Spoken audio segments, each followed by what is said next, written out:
Escape sequence characters. To insert characters that cannot be directly used in a string, we use an escape sequence character.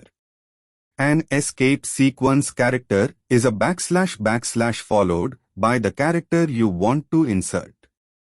An example of a character that cannot be directly used in a string is a double quote inside a string that is surrounded by double quotes.